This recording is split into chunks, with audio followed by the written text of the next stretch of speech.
नमस्कार, स्वेयर major all lieutenant S Sukumar, veteran corps of civils, secretary ex serviceman welfare association Aruppukottai, secretary general Tamil Nadu ex services league.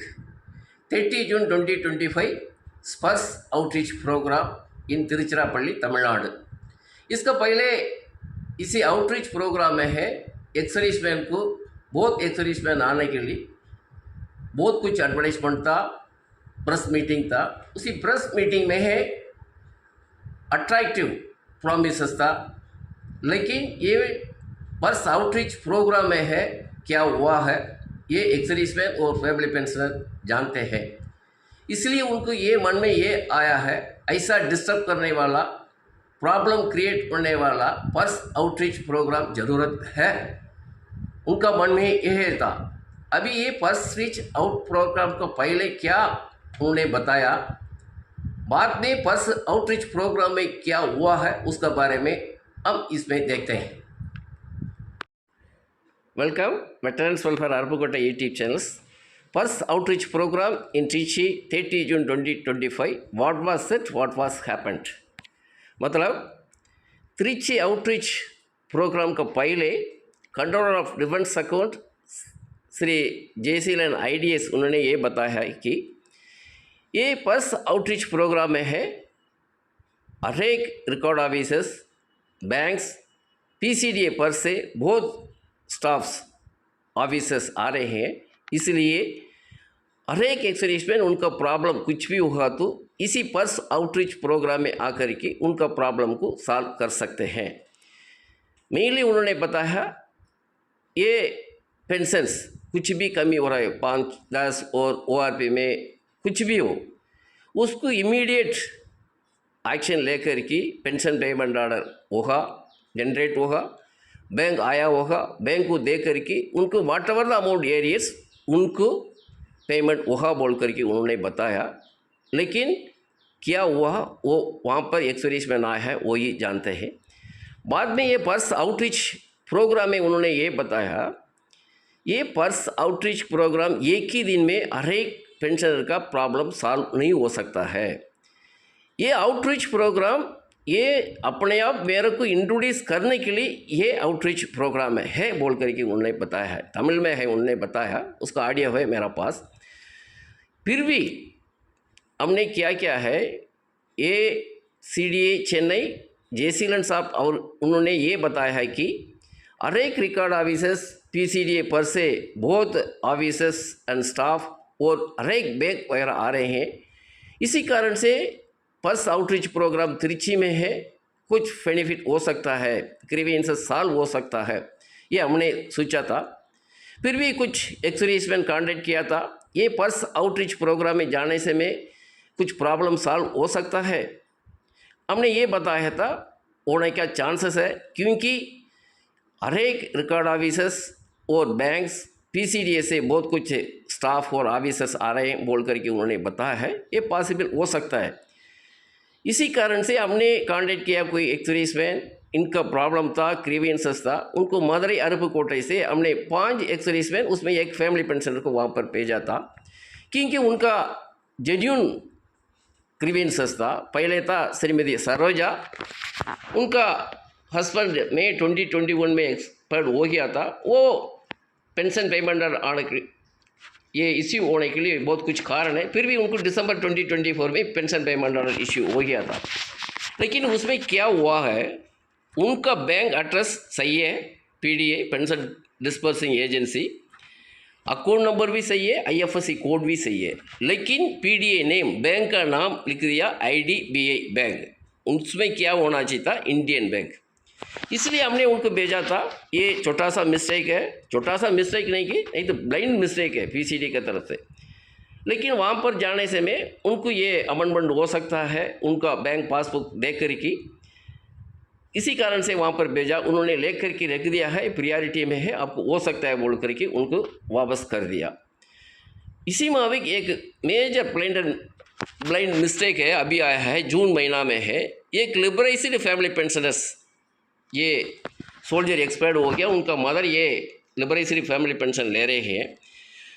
कोई service request उन्होंने किया है, उस सर्विस रिक्वेस्ट का साथ कुछ उन्होंने पीपीओ निकाला है, खर्जाना पीपीओ नंबर ये है, उसमें ओल्ड वैल्यू न्यू वैल्यू में क्या कर दिया, ओल्ड वैल्यू में है उनको पहले ही ग्रेजुएटी मिला था वो दे दिया, बाद में एक्सक्रेशिया मिला वो अमाउंट दे दिया, लेकिन न्यू वैल्यू में डेस कर दिया। इसी कारण से क्या हुआ है, उनको रेसिडियल डिमांड 29 लाख डाल करके उनको जून महीना में 1/3 उसी उनका पेंशन में 1/3 अमाउंट 16,120 रुपीज़ रिकवरी कर दिया है। इसका बारे में हमने ईमेल भी किया है, सीपी इनकम कंप्लेंट दे दिया, रिकॉर्ड ऑफिस से भी बात किया, DIV अपना दिल्ली में है, DIV है, director of Indian army veteran में है, VSK है, उनका साथ भी हमने बातचीत किया, पूरा कारण बता है, उनको भी एक्शन लेने के लिए बोला है। नेक्स्ट इमीडिएटली उनका खर्जाना BP इश्यू करेगी, ये रिकवरी के स्टॉप करना चाहिए, साथ ही इन्होंने गलती से रिकवरी किया वो अमाउंट को उनको पेमेंट करना चाहिए बोलकर किया, ये मेजर ब्लाइंड मिस्टेक है। इसको बारे में है उनको CDI चेन्नई की उन्होंने व्हाट्सअप नंबर दिया, उसमें भी भेजा है, लेकिन कुछ नहीं हुआ है। नेक्स्ट एक मेजर मिस्टेक है, ये भी PCDA का फर्स्ट का मिस्टेक है, ये सुबेदार पालस्वामी साहब का उनका सर्विस उनका पे के अनुसार उनको ग्रेजुएटी मिलना चाहिए था 10,26,201, लेकिन उनको मिला है 6,84,000 समथिंग। कब रिटायर्ड हुआ 20 में, अभी रिटायर्ड होकर के 5 साल होने वाला है। इनका 3,50,000 गवर्नमेंट का पास ही है। बहुत कुछ ग्रीवेंसेस उन्होंने रिकॉर्ड ऑफिस में भी किया था, बहुत कुछ ग्रीवेंस बाद में आया था तमिलनाडु एक्स लीग में अक्टूबर में, उसका बाद हमने बहुत कुछ ग्रीवेंसेस लेटर वगैरह भेजा है, फिर भी हमने उनसे एडवाइस किया है अभी आपने आउटरीच प्रोग्राम में जाओ, उनको मिलो, CDI चेन्नई श्री जयशीलन को, उनको बताओ ये प्रॉब्लम, ये PCDA पर्स का ये मेजर मिस्टेक है, उसको दूर करके उनका मिलने वाला डिफरेंस अमाउंट मिलना चाहिए बोल करके उन्होंने भी माइक पकड़ करके उनको बताया, उन्होंने भी बोला है ये आपको ज़रूर मिलेगा बोल करके बताया था। इसका बारे में विरुधनगर में हुआ था आउटरीच प्रोग्राम, उसमें आया था डिप्टी CDA विघ्नेश आया था, उनको भी मैंने रिटर्न में भी दिया हुआ है, इनका ये प्रॉब्लम है, इसको सॉल्व करना चाहिए। 4 साल से उनको ये ग्रीवेंस सॉल्व नहीं हो रहा है, ये इसी कारण से उनको इमीडिएट एक्शन, ये अभी PPO इश्यू हुआ है अभी 3 जुलाई को, उसमें 3 जुलाई को हुआ है, उसमें क्या है, लेकिन दे दिया उनको डिफरेंस, मतलब पहले किया था 6,84,000 अब 10 दे दिया, लेकिन अब तक क्रेडिट नहीं हुआ। अभी क्रेडिट अमाउंट डिफरेंस क्रेडिट होने से भी प्रॉब्लम सॉल्व हो सकता है, अब तक कब तक वो अमाउंट उनका अकाउंट में क्रेडिट नहीं होगा तब तक उसका प्रॉब्लम है, ग्रीवेंस है। इसी में अभी और 3 हमने भेजा था, MACP नायब सुधार मुरुगन, उनका 9 लाख समथिंग है, उनका आरियर्स है, ये है MACP प्लस ORP का है। इसका बारे में NPC non payment certificate calculation sheet भी ACPPC से लेकर के भेजा है, उन्होंने भेजा डायरेक्टली, हमने भी ग्रीवेंस का दौरान भी अपलोड किया है, लेकिन कोई एक्शन नहीं हुआ। उन्होंने भी आउटरीच प्रोग्राम में पार्टिसिपेट लिया, लेकिन रिजल्ट 0 है। दूसरा है MACP हवलदार कृष्ण है, उनको 1,37,000, इनको भी CPPC से NPC कैलकुलेशन शीट भेजा है, ग्रीवेंसेस भेजा है, कुछ भी नहीं हुआ। उनका भी उनमें गया था, लेकिन फॉर्म दे करके वापस आ गया। उसी में अभी सेल्वा पांडे भी है। अभी मोर ग्रीवेंसेस इन स्पर्स, इसमें मोर ग्रीवेंसेस इन स्पर्स मतलब है name date of birth correction, ये होता है अरेक का, specially for family pension, also service pensioners. इसका अभी रिसेंटली MP5 में भी एक पॉलिसी लेटर इश्यू किया है, उसी पॉलिसी लेटर को सही ढंग से फॉलो करके डॉक्यूमेंट तैयार करके ये होना चाहिए ऑर्डर, उसको PCD पर्स में अपलोड करने के लिए उन्होंने बोलना चाहिए था। लेकिन अभी क्या हो रहा है, वो तैयार होने के बाद ZSB जिला सैनिक वेलफेयर ऑफिस में जा कर के देना है, उसके बाद भेजना है, पार्ट 2 होगा, उसका बाद होगा। इसमें क्या होगा, ये स्पर्श का कोई मतलब ही नहीं बनता है, डिजिटल मतलब घर में बैठ करके काम करो मतलब ये ही नहीं बनता है। दूसरा ये date of birth effect of additional pension, इसमें क्या है, सर्विस पेंशनर का भी डेट ऑफ बर्थ गलत है, 80 साल से ज़्यादा हो गया। अभी मेरा पास 4-5 केस है, डेट ऑफ बर्थ का उनको अपडेट करने से में भी पुराना PPO और कुछ डिस्चार्ज बुक के अनुसार वो अपडेट नहीं होता है। आराम से डिस्चार्ज बुक को अपलोड करने से में एक्सेप्ट करना चाहिए, क्योंकि उनका पास सीट रोल है, सीट रोल में डेट ऑफ बर्थ ये डेली होने से में उनका एक्सेप्ट करके एडिशनल पेंशन मिलना चाहिए, नहीं मिलता है। इसका बारे में तेनी डिस्ट्रिक्ट से एक एक्स-सर्विसमैन का डॉटर, उन्होंने CDA चेन्नई में 7 बार गया। एक बार उसका पेरेंट्स का साथ गया, बाकी बार पेरेंट्स को छोड़ कर के गया है, लेकिन कोई काम नहीं हुआ। उन्होंने भी ये बताया था अभी 7 टाइम मैंने गया, कुछ नहीं हुआ, अभी आउटरीच प्रोग्राम में क्या हुआ, ये क्वेश्चन उसने रेज किया था उन्होंने मेरे को। Next ORP revision and arrears payment for migrated pensioners. अभी माइग्रेट ये हो गया था, CPPC एक तो इंस्टॉलमेंट दिया, उसके बाद में उन्होंने माइग्रेट हो गया। बहुत लोगों को उनको सेकेंड थर्ड इंस्टॉलमेंट नहीं हुआ। PCDA ने बताया था उनको NPC और कैलकुलेशन शीट चाहिए बोल कर, वो भी लिख के देने से में भी फटाफट नहीं होता। बहुत करस्पॉन्डेंस CPN क्रॉप ग्रीवेंसेस भेजने के बाद ये होता है। बाद में ये इम्पॉर्टेंटली पहले था MACP ग्रेड वाला के लिए 6th and 7th CPC में है, उनका MACP ग्रेड नायक ACP1, हवलदार ACP1, सिपाही ACP1, ACP2 वगैरह था, लेकिन पर्स PPO में ये नहीं है। इसी कारण से ORP रिविजन में बहुत कुछ लोगों को ये प्रॉब्लम है।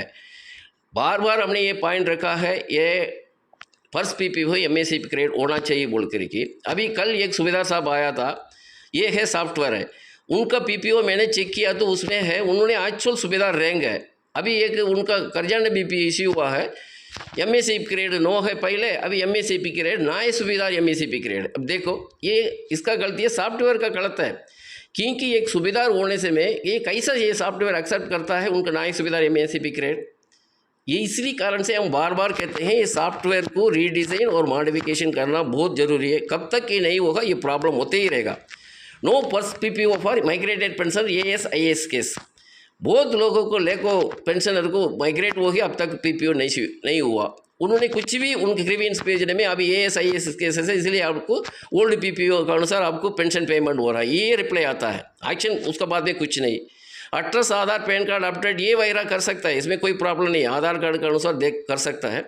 वन मोर सर्विस रिक्वेस्ट, एक बार एक सर्विस रिक्वेस्ट दे दिया, वो तो महीना में बहुत कुछ महीना में भी वो प्रॉब्लम पेंडिंग में पड़ा रहता है, इसी कारण से और कुछ सर्विस रिक्वेस्ट भेज नहीं सकता।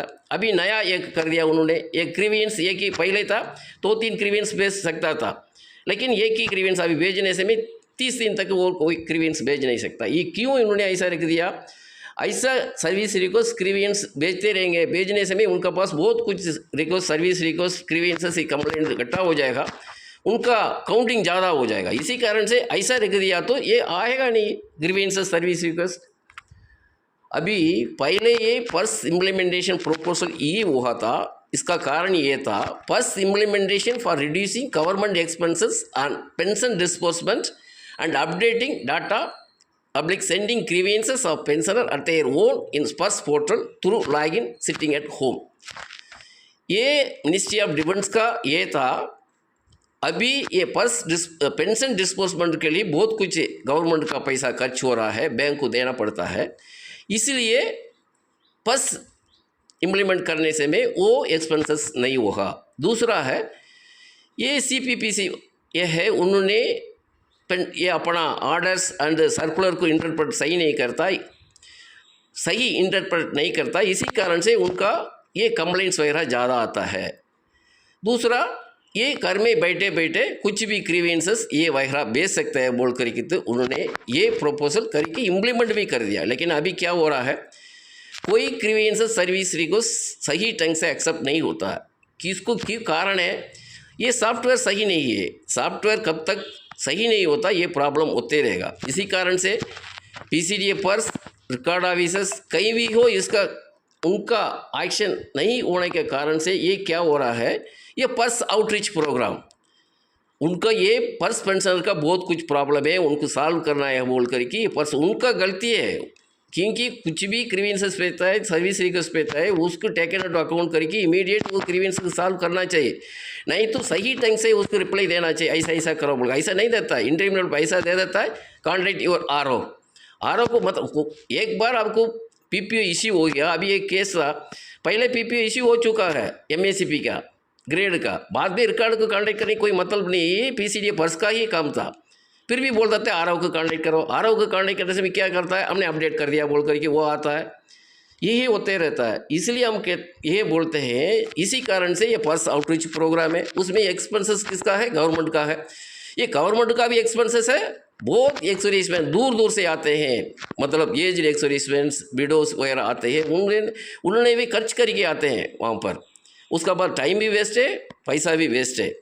उसका बाद क्या है, इसमें हमारा सजेशन ये है कि अभी केएसपी ने एक प्रपोजल किया है, केंद्रीय सैनिक बोर्ड ने common service centre at RSP and JTSP, Zila Sainik board और राज्य सैनिक बोर्ड में, उसमें एक सर्विसमैन के एम्प्लॉयमेंट करके उनको ट्रेनिंग दे करके कुछ भी ये पर्स का प्रॉब्लम एक सर्विसमैन, उनका फैमिली पेंशनर्स, इनका वगैरह को उन्होंने सॉल्व करने के लिए ऐसा एक प्रपोजल किया है।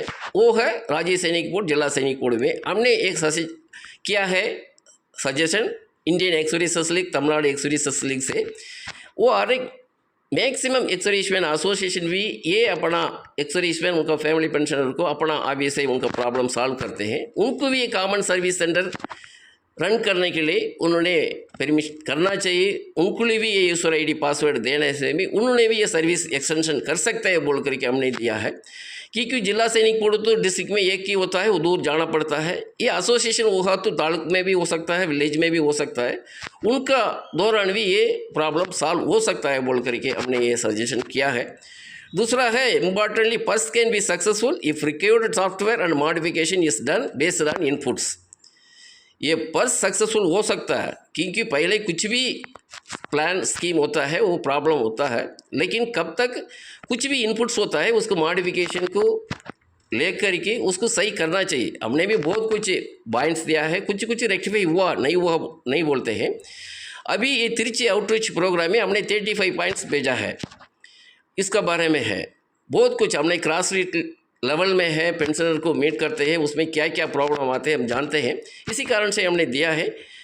इसलिए उन्होंने CGDA दिल्ली ने भी 25 जून को उन्होंने एक वर्चुअल मीटिंग रखा था recognised ex serviceman welfare association के साथ। उन्होंने ये बताया बहुत अच्छा पॉइंट्स है, उसको हमने उच्च पॉइंट्स को उन्होंने उसमें भी रिप्लाई दिया था। बात हर एक पॉइंट्स को उन्होंने 1 by 1 रिप्लाई देंगे बोला है। ऐसा पॉइंट्स को उन्होंने एक्शन लेकर के सही मॉडिफिकेशन कर दिया तो प्रॉब्लम कम हो सकता है।